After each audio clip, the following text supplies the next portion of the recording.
आज मैं आपको बताने जा रही हूँ कि आपके लिए कौन सा सीलिंग फैन खरीदना बेहतर रहेगा, नॉर्मल सीलिंग फैन या फिर BLDC सीलिंग फैन। तो मैं आपको सबसे पहले ये बता देना चाहती हूँ कि नॉर्मल सीलिंग फैन उस सीलिंग फैन को कहते हैं जो सभी के घरों में देखने को मिल जाते हैं। नॉर्मल सीलिंग फैन को इंडक्शन सीलिंग फैन या AC सीलिंग फैन भी कहा जाता है। अब बात करते हैं BLDC सीलिंग फैन की। BLDC सीलिंग फैन क्या है, इसके बारे में बहुत कम लोग ही जानते हैं क्योंकि इसे बने हुए अभी कुछ साल ही हुए हैं। BLDC सीलिंग फैन को ब्रशलेस DC सीलिंग फैन कहा जाता है। ये नाम से ही पता चल जाता है कि brushless DC ceiling fan DC current से ही चलता है। BLDC सीलिंग फैन के अंदर कंट्रोलर लगा रहता है, यानी कि इसके अंदर सर्किट लगा हुआ रहता है जो AC करंट को DC करंट में बदल देता है। BLDC सीलिंग फैन को छत पर लगाने का कोई खास तरीका नहीं होता है। जैसे नॉर्मल सीलिंग फैन को छत पर लगाया जाता है, ठीक उसी तरह से BLDC सीलिंग फैन को भी छत पर लगाया जाता है। BLDC सीलिंग फैन को भविष्य का सीलिंग फैन भी कहा जा रहा है। BLDC सीलिंग फैन को अब तक का सबसे बेस्ट सीलिंग फैन माना जा रहा है क्योंकि यह सीलिंग फैन बिजली की खपत नॉर्मल सीलिंग फैन की तुलना में 2 गुना से भी कम करता है। जैसे कि मार्केट में मिलने वाले आजकल के नॉर्मल सीलिंग फैन 70 या 75 वाट के होते हैं, जबकि BLDC सीलिंग फैन 26 वाट, 28 वाट, 32 वाट, 35 वाट में देखने को मिल जाएंगे। BLDC सीलिंग फैन के अंदर कंट्रोलर लगा रहता है, यानी कि इसके अंदर सर्किट लगा रहता है। उस सर्किट के अंदर capacitor, diode, transformer, IC, register, PF इत्यादि जरूरी पार्ट्स लगे हुए रहते हैं, जिससे AC करंट को DC करंट में बदला जाता है और अचानक वोल्टेज कम या ज्यादा होने पर पंखे को खराब होने से भी बचाता है। यानी कि BLDC सीलिंग फैन का सारा कंट्रोल इसके सर्किट द्वारा ही किया जाता है। नॉर्मल सीलिंग फैन में कैपेसिटर लगा हुआ रहता है जो पंखे को घूमने में मदद करता है, लेकिन BLDC सीलिंग फैन में कैपेसिटर नहीं लगा हुआ रहता है।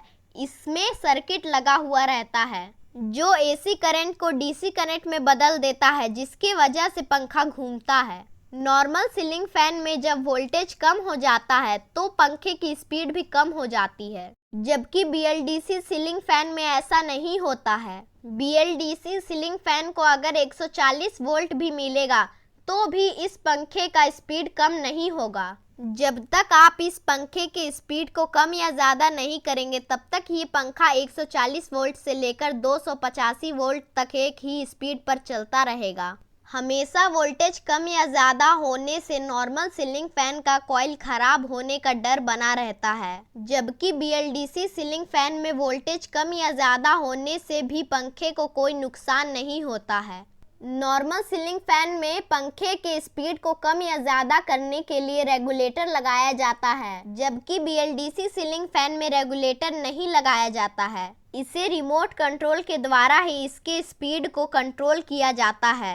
नॉर्मल सीलिंग फैन गर्म होता है, जिसके कारण उसके कॉइल जलने का चांस अधिक रहता है, जबकि BLDC सीलिंग फैन गर्म ना के बराबर होता है, जिसके कारण इसके कॉइल जलने का चांस नहीं रहता है।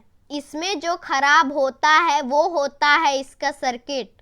अगर आप नॉर्मल सीलिंग फैन को स्क्वायर वेव इन्वर्टर से चलाते हैं तो आपको हमिंग की आवाज़ सुनने को मिलेगी, जबकि आप BLDC सीलिंग फैन को स्क्वायर वेव इन्वर्टर से चलाते हैं तो इसमें हमिंग की आवाज़ सुनने को नहीं मिलेगी। इस पंखे की सबसे बड़ी खूबी ये है कि ये बिजली बिल को कम कर देता है। अगर आप 4 नॉर्मल सीलिंग फैन को इन्वर्टर से चलाते हैं तो 75 वाट के हिसाब से 4 पंखे का 300 वाट होता है, जिसके कारण इन्वर्टर पर लोड अधिक पड़ता है। जबकि BLDC सीलिंग फैन को इन्वर्टर से चलाते हैं तो 30 वाट के हिसाब से 4 पंखे का लोड 120 वाट ही होता है, तो इन्वर्टर पर लोड भी कम पड़ता है, जिसके कारण इन्वर्टर का बैटरी बैकअप भी बढ़ जाता है। अब बात करते हैं कीमत की। तो नॉर्मल सीलिंग फैन जो आपको मार्केट में 1200 से लेकर 1500 के बीच में मिल जाता है, लेकिन BLDC सीलिंग फैन का दाम ठीक नॉर्मल सीलिंग फैन का डबल हो जाता है।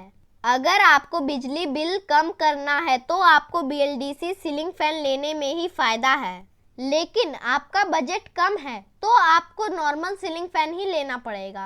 अब बात ये उठता है कि कौन सा सीलिंग फैन लेने में अधिक फायदा रहेगा, नॉर्मल सीलिंग फैन या फिर BLDC सीलिंग फैन। तो मैं आपको बता देना चाहती हूँ कि BLDC सीलिंग फैन लेने में ही आपको फायदा रहेगा, क्योंकि इसमें बिजली बिल कम आएगा और इसमें वारंटी भी नॉर्मल सीलिंग फैन से अधिक मिल जाता है और इसे भविष्य का सीलिंग फैन भी कहा जा रहा है।